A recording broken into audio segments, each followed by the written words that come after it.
제가 고등학교 3학년 때 어느 부흥회에 참석했다가 아주 충격적인 이야기를 들은 적이 있습니다. 그 당시에 부흥회 오셨던 목사님 말씀이 예수 믿고 3년 안에 부자 못 되면 예수 헛믿었다라고 말씀을 하시더라고요. 정말로 예수를 믿으면 부자가 될까요? 부자가 되기 위해서 예수님을 믿는다고 말하는 사람은 많지 않겠지만 예수님을 믿으면 부자가 되거나 아니면 고난을 당하지 않거나 하나님이 도와주셔서 조금은 넉넉하게 되지 않을까라는 기대감은 사람들이 가지고 있지 않을까라는 생각이 듭니다. 옛날 사람들은 재난, 가난, 질병 이와 같은 것들은 하나님의 저주라고 생각했고 장수, 권력, 재물 이와 같은 것들은 하나님의 축복이라고 생각을 했습니다. 재물이 정말로 하나님의 축복일까요? 재물이 정말로 하나님이 주신 선물일까요? 저는 개인적으로 재물이 하나님이 주신 선물이라고 말한다면 거기에 크게 이의는 없습니다. 하지만 그 선물에는 여러 가지 종류가 있지 않을까라는 생각을 하게 됩니다. 제일 먼저 생각해 볼 수 있는 선물은 일종의 보상입니다. 저는 미국에 간 지가 오래됐으니까 이제 제 이후에 미국에 오는 분들을 제가 목회하면서 그 미국에 정착할 수 있도록 도움을 많이 드렸습니다. 자녀들 학교에 갈 수 있도록 교육청을 데리고 간다든지 운전면허증을 받을 수 있도록 도와준다든지 그렇게 정착할 수 있도록 도움을 좀 드리면 연말쯤에서 감사하다고 사과상자를 가져오실 때가 있습니다. 사과만 들어있는 사과상자입니다. 다른 건 아무것도 없는데 그 사과상자를 저에게 주시는 분 중에 아무도 이 사과를 어떻게 누구하고 나누어 먹으라고 말하는 분은 아무도 없습니다. 그냥 고마워서 준 것이니까 제가 다 먹어도 아무 상관이 없다고 볼 수 있을 것 같아요. 그 하나님의 선물이지만 그것이 하나님이 주신 보상이라고 생각한다면 다시 말해서 내가 하나님 앞에 착하게 살았더니 하나님이 나에게 재물을 주셨다거나 내가 교회 생활을 열심히 했더니 하나님이 나에게 복을 주셔서 내가 11조를 했더니 내가 교회 봉사를 많이 했더니 하나님께서 나에게 복을 주셔서 내가 이렇게 부자가 되었다. 하나님이 큰 선물을 주셨다고 생각하고 재물을 축복이라고 부른다면 아마도 거기에는 재물과는 없을 겁니다. 그냥 주신 것 내 마음대로 써도 그것은 괜찮다 말할 수 있을 것 같아요. 선물의 종류로 두 번째 생각해 볼 수 있는 선물의 종류는 사랑의 표현입니다. 그 사랑하는 사람에게 사랑을 표현하기 위해서 때로는 선물을 주기도 하죠. 제가 나이가 이제는 60이 훨씬 넘었지만 제 생일날이 되면 지금도 80이 넘으신 저희 어머님이 저에게 선물을 하십니다. 만일 생일 선물이 보상이라면 당연히 선물은 제 생일날 제가 저희 어머님께 해드리는 게 맞습니다.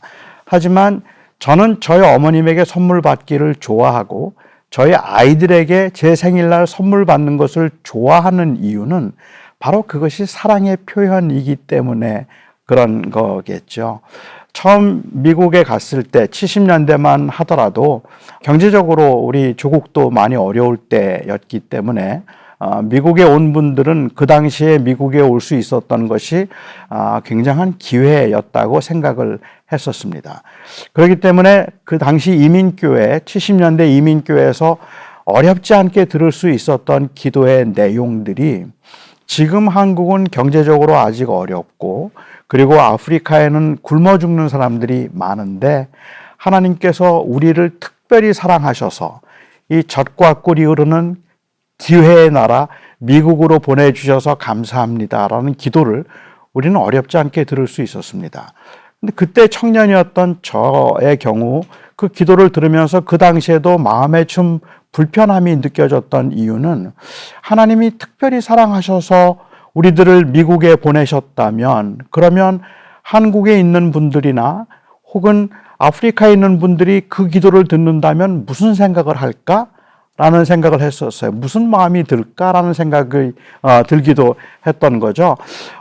하나님이 왜 특별히 사랑하셨을까? 저는 하나님의 사랑에 의해서 모든 게 주어진다는 건 인정하겠지만 그걸 특별한 사랑이라고 부를 수 있겠는가? 교회가 성장하고 나면 성장한 교회에서 어렵지 않게 들을 수 있는 기도가 우리는 아무것도 한 것이 없는데 하나님께서 우리를 특별히 사랑해 주셔서 교회를 부흥시켜 주셔서 감사합니다라고 말하면 굉장히 겸손한 감사로 들리고 저는 그 자체에는 크게 이의를 제기하고 싶지 않지만 아마도 그 기도를 들으면서 마음의 상처를 받거나 혼란스러워하는 사람들은 제법 많지 않을까라는 생각이 든다는 말이죠. 왜 나는 사랑하지 않지? 왜 그런데 하나님이 나는 이렇게 힘들게 살게 만드시는 거지? 왜 나에겐 안 주시지? 그래서 하나님이 특별히 사랑하셔서 주셨다는 그 말에서 오히려 상처를 받게 되고 아픔을 경험하게 되는 경우들도 종종 있지 않을까라는 생각이 들어요. 그래서 하나님이 재물을 주셨다는 것, 하나님이 주신 것이고 하나님의 선물이라는 것은 인정하지만 우리가 한 행위에 대한 보상이거나 아니면 하나님의 사랑의 표현이라고 보기보다 또 다른 한 종류의 성경이 말하는 선물이라고 보아야 되지 않을까라는 생각을 저는 했습니다. 그 선물이 바로 은사입니다. 성경에서는 재물을 제가 이해하기에는 그런 사랑의 표현이나 아니면 보상이 아닌 은사로 말씀을 하고 계시다고 생각을 해요. 아마 이쯤 말씀을 드리면 어떤 분들은 이의를 제기하실 수 있겠다 싶은 생각이 들어요.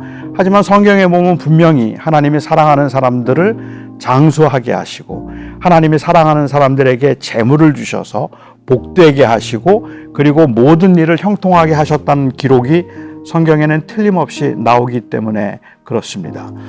그런데 저는 성경을 읽을 때 그 성경을 조금 구속사적으로 읽어야 되지 않을까라는 생각이 들었습니다. 그러니까 구약에 나오는 말씀들이 예수 그리스도를 통해서 신약에서 어떻게 완성되어 가고 있는가 하는 것이 굉장히 중요하지 않을까라는 생각을 한 겁니다.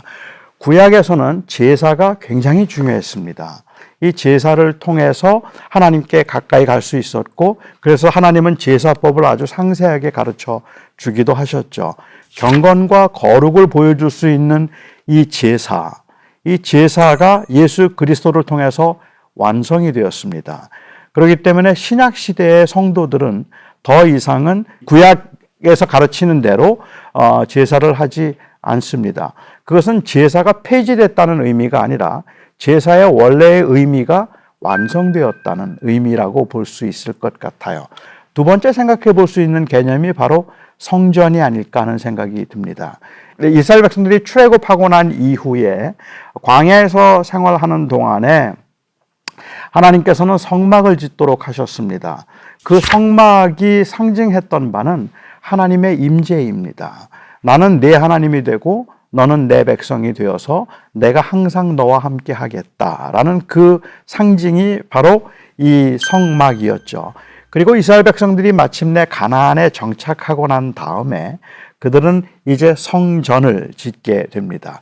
이 성전의 의미 역시도 하나님이 그들 가운데 계시다는 의미입니다. 하나님이 그들 가운데 계셔서 그들이 하나님의 백성이고 하나님이 그들의 하나님임을 보여주는 것이 바로 성전이었습니다. 따라서 이스라엘 백성들이 바벨론의 포로로 잡혀간다든지 피난을 갔다가 돌아오게 되면 가장 먼저 해야 했던 일이 성전을 증축하는 일이었습니다. 성전을 다시 세우는 그 일이 왜 중요했는가 하면 그것은 바로 하나님이 다시 그들에게로 돌아오신다는 의미이고 그리고 그들이 다시 하나님께로 돌아간다는 의미이기 때문에 성전은 구약에서는 굉장히 중요한 개념이죠. 그런데 요한복음에 보면 예수님께서 그 성전에 관해서 말씀하시기를 저 성전을 헐라 내가 사흘 동안에 다시 일으키겠다라고 말씀을 하셨고 요한은 여기에 대해서 이 카멘트를 달아서 말하기를 이는 예수 그리스도께서 당신의 육체를 가리켜 말씀하신 것이다 라고 이야기를 하셨습니다. 예수님이 바로 성전이 되셨다는 말입니다. 그래서 예수님의 이름이 임마누엘, 하나님이 우리와 함께 하신다. 따라서 이제는 신약 시대는 더 이상은 하나님이 계시는 그리고 하나님의 임재를 보여주는 성전을 짓지 않습니다. 예배당을 짓겠죠. 그 성전의 개념은 예수 그리스도를 통해서 완성되었기 때문에 이제는 예수 그리스도가 계신 곳이 바로 성전이고 예수 그리스도와 함께하는 사람들이 바로 성전이 되어서 바울은 이것을 조금 더 발전시켜서 성령이 너희 안에 거하시면, 즉 그리스도의 영이 너희 안에 거하시면 너희가 하나님의 성전인 것을 알지 못하느냐라고 말씀하셔서 그리스도가 함께하는 자들이 바로 성전이 되었다라고 말씀을 하고 계십니다. 저는 또 다른 하나의 그 완성된 개념이 바로 재물이라고 생각합니다. 하나님의 백성들에게 주어질 그 풍성한 삶, 그리고 하나님의 백성들에게 주어질 그 영원한 삶을 상징적으로 보여준 것이 바로 재물이었고 장수함이었죠. 그래서 믿는 사람들, 하나님의 백성들은 장수할 것이고 하나님의 백성들은 다 형통하게 될 것이라고 말씀을 하셨습니다. 하지만 이 형통함, 풍요로움, 장수, 영생, 이 모든 것들을 다 완성하시고 이루신 분이 바로 예수 그리스도이십니다. 따라서 예수님을 통해서 이제는 구약이 말하고 있던 그 풍성한 삶이 완성되었기 때문에 예수 안에 있는 사람들이 이제는 진정한 의미에서의 만족을 누리고 그리고 생명을 누리며 살아가는 사람들이 되었다라고 말하고 있습니다. 그래서 신약 성경에서는 한 번도 예수님을 잘 믿는 사람들이 부자가 되었다거나 예수님을 잘 믿었더니 형통해서 장수했다는 기록이 한 번도 나오지 않습니다. 오히려 가진 것을 팔아서 가난한 자에게 나누어 주라고 말씀을 하시고 가난하고 부족하지만 그래도 있는 것에 족한 줄 알라고 말씀하실 수 있거나 무엇을 먹을지 무엇을 마실지 염려하지 말라고 말씀하시는 그 모든 맥락에는 바로 예수님이 이 모든 것을 완성하신 분이기 때문에 예수님 안에 있으면 그러면 그것이 진정한 의미에서의 생명이다라는 의미에서 하셨다고 생각을 할 수 있을 것 같아요. 따라서 구약에서 말씀하고 있는 것들이 신약에서 예수님을 통해서 어떻게 완성되어 가는가 하는 것을 보는 것은 굉장히 중요하지 않을까라는 생각을 합니다. 그래서 제가 생각하기에 또 다른 한 종류의 선물인 은사로서 재물을 봐야 되지 않을까라는 생각을 하게 되는 거죠. 은사에는 특징이 있습니다. 성경의 고린도서에 보면 성령께서 은사를 주실 때 각 사람에게 성령의 뜻대로 나누어 주신다라고 말씀을 하셨는데 하나님께서 재물을 주실 때 하나님의 재물의 그 분배는 공평하지가 않습니다. 어떤 사람에겐 많이 주시고요. 어떤 사람에겐 적게 주십니다. 물론 우리는 너무 힘들어서 왜 하나님이 어떤 사람에겐 많이 주실까? 어떤 사람은 왜 태어나면서부터 금수저고 어떤 사람은 왜 태어나면서부터 흙수저일까? 어떤 사람은 모든 것을 다 가지고 있는데 어떤 사람은 아무것도 가지지 않고 버겁게 세상을 살아가야 되는 그러한 현실을 우리가 볼 때 왜 하나님이 이렇게 하셨을까 하는 것은 저희들이 가질 만한 의문이기는 한데 솔직히 저는 답은 잘 모르겠습니다. 그런데 분명한 거는 있어요. 분명한 건 세상이 공평하지 않다는 겁니다. 이 세상은 그렇게 공평하지가 않아서 어떤 사람에겐 하나님께서 많이 주시고 어떤 사람에겐 하나님께서 적게 주십니다. 재물도 마찬가지인 것 같아요. 어떤 사람에게는 재물을 많이 주시고요. 어떤 사람에겐 재물을 적게 주십니다. 이게 주어진 현실인 것 같아요. 어떤 목사는 교회가 성장하고 또 어떤 목사는 아무리 열심히 해도 교회가 잘 성장하지 않는 것도 그것도 어쩌면 그거 하나님의 섭리 가운데 하나님이 하시는 일이다라고 볼 수 있을 것 같아요. 그게 주어진 사실이라면 그 은사의 두 번째 특징은 무엇인가 하면 성경에서는 은사를 주셨을 때 너희는 더욱 큰 은사를 사모하라 라고 말씀을 하셨습니다. 고린도서 12장에도 보면 원래는 복수입니다. 너희는 더욱 큰 은사들을 사모하라. 그리고 난 다음에 고린도전서 13장에 사랑장이 나오기 때문에 사람들은 일반적으로 생각할 때 은사 중에 제일 큰 은사가 사랑이라고 생각을 하죠. 하지만 사랑은 은사가 아닙니다. 오히려 여기서 더욱 큰 은사들을 사모하라고 말씀하시는 건 더 큰 은사들이 있어서 그 은사들을 사모하라는 그러한 의미에서 하신 말씀이라고 보기는 어렵겠다는 생각을 합니다. 당시 고린도 교회가 이 방언 때문에 교회가 조금 시끄러웠던 것 같아요.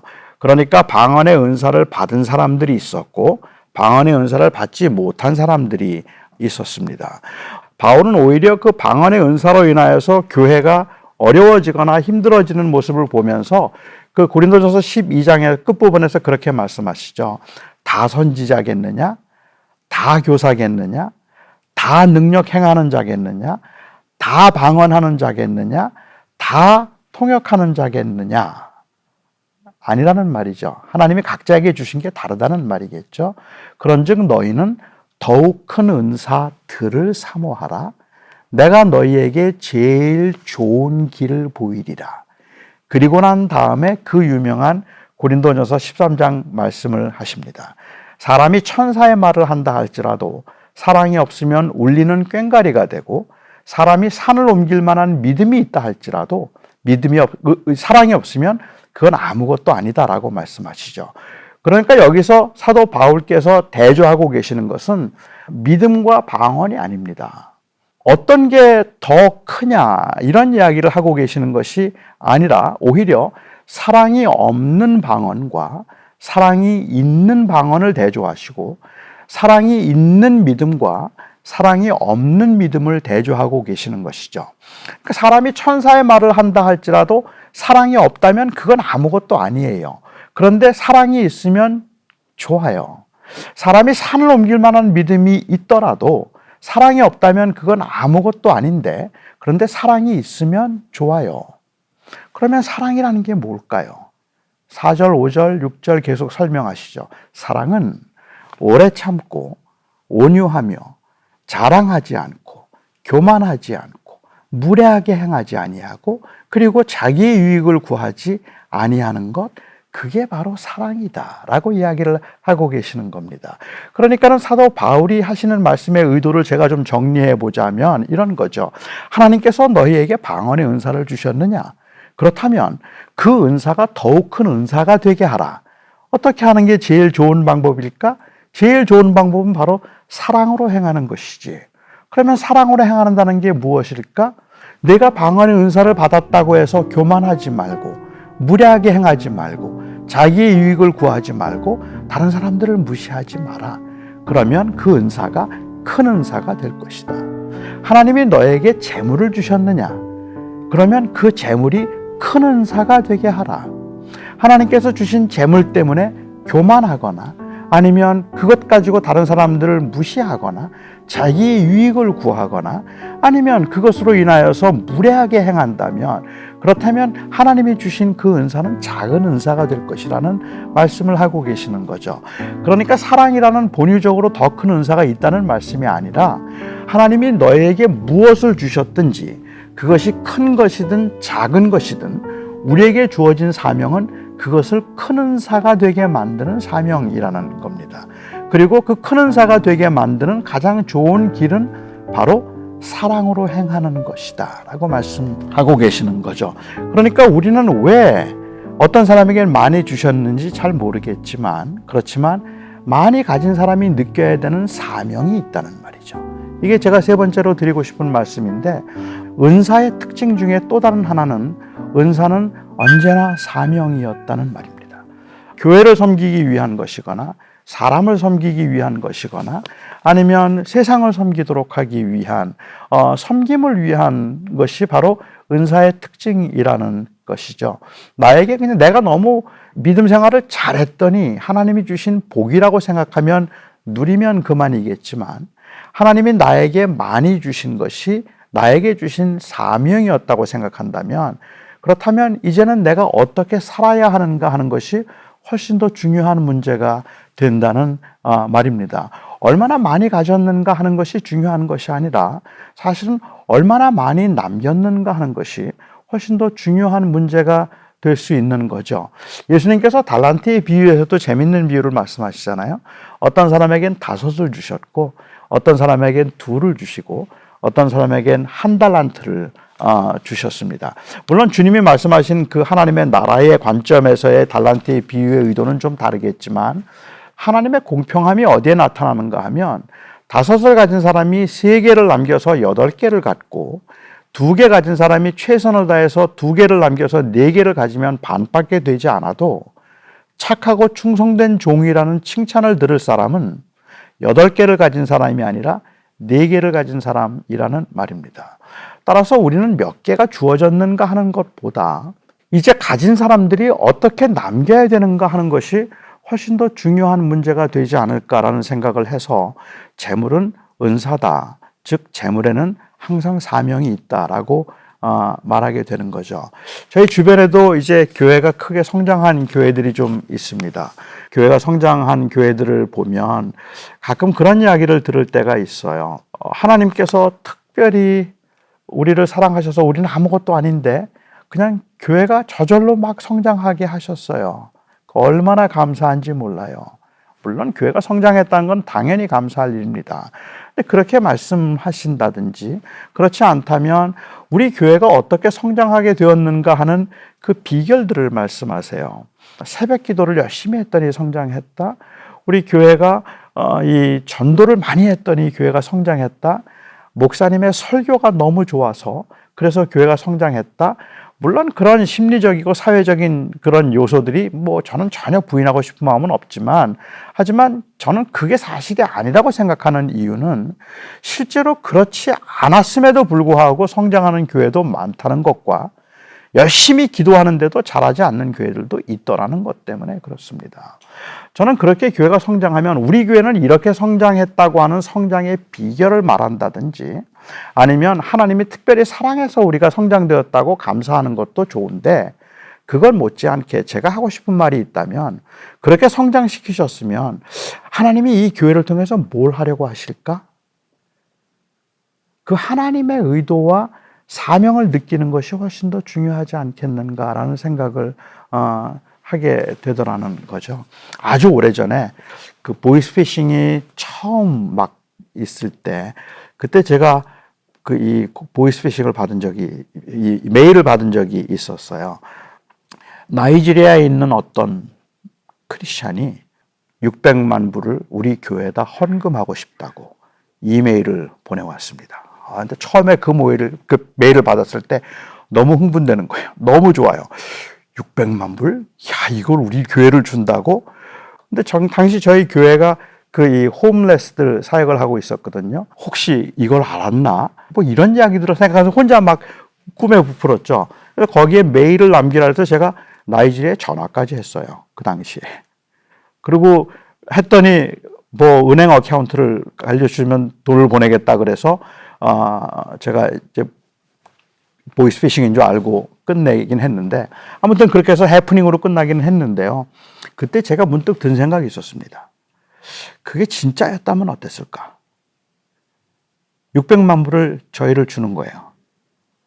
그런데 저희한테 부탁하기를 600만 불 가지고 교회 건물 사지 마시고 지금 하고 있는 그 홈레스 사역을 열심히 해 주십시오.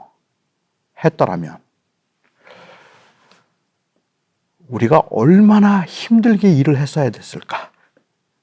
그 사역이 얼마나 정말 다 힘에 지치도록 엄청난 일을 해야 되는 것들이잖아요.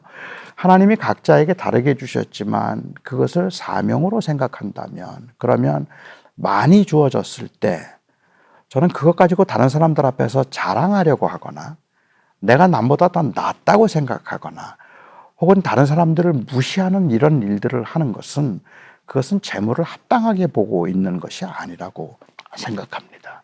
오히려 겸손한 마음으로 하나님이 이것을 통해서 나에게 무엇을 요구하실까? 하나님은 내가 어떻게 하나님을 섬기기를 그리고 사람들을 섬기기를 원하실까? 하는 그 질문이 앞서야지 내가 복을 받았다고 그냥 마냥 이 누리려는 자세를 갖는 것은 저는 합당하지 않겠다는 생각을 하게 됩니다. 그리고 또한 두 번째로 많이 가지지 않은 경우에 다른 사람과 비교해 볼 때 비교적 적게 가졌다고 생각할 경우에도 저는 감히 그래도 너무 낙심하지 마세요라고 말씀을 드리고 싶습니다. 우리는 이제는 세상이 말하는 세상의 눈을 가지고 내 인생의 성공을 말할 때가 아닌 겁니다. 세상은 지속적으로 너 몇 개 가졌니? 그걸 묻습니다. 세상은 너 뭐 할 줄 아니? 그걸 묻습니다. 하지만 무엇을 할 수 있다는 것, 그리고 무엇을 가졌다는 것이 물론 게으름이나 인간의 죄로 인하여서 발생하는 일들도 있겠지만 제법 많은 사람들의 경우는 나름대로 열심히 사는데 안 돼요. 나름대로는 정말 힘들게 살아가고 버겁게 살아가고 있는데 정말 최선을 다해서 살고 있는데 억울하다 싶을 만큼 안 돼요. 게을러서 아닙니다. 그리고 못나서 아닙니다. 그런데 안 풀려요. 그렇게 잘 안 되는 경우에 세상 사람들은 그냥 실패라고 말을 하죠. 하지만 하나님의 눈으로 우리가 우리의 인생을 보기 시작한다면 하나님께서는 너 몇 개 가졌느냐라고 묻지 않으시고 하나님은 우리에게 몇 개를 주셨는지를 아시니까 너 몇 개 남겼니? 라고 물으실 거라는 겁니다. 그렇다면 우리는 재물이 많고 적음이 우리 살아가는 삶의 현장에서는 굉장히 중요하고 필요한 일이기는 하지만 우리가 그리스도인으로서 극복해 보려고 하고 그것을 뛰어넘으려고 하고 믿음으로 살려고 애를 써야 되는 그 한 부분 중에 하나가 있다면 재물의 자금으로 인하여서 낙심하지 않는 것이고 재물의 많음으로 인하여서 교만하지 않는 것입니다. 그것이 적든 많든 사명으로 생각할 수 있어서 어떻게 내가 하나님을 기쁘시게 하는 제자로 살아낼 수 있을까 하는 것을 고민한 그것이 우리에게 주어진 마땅한 사명이겠다.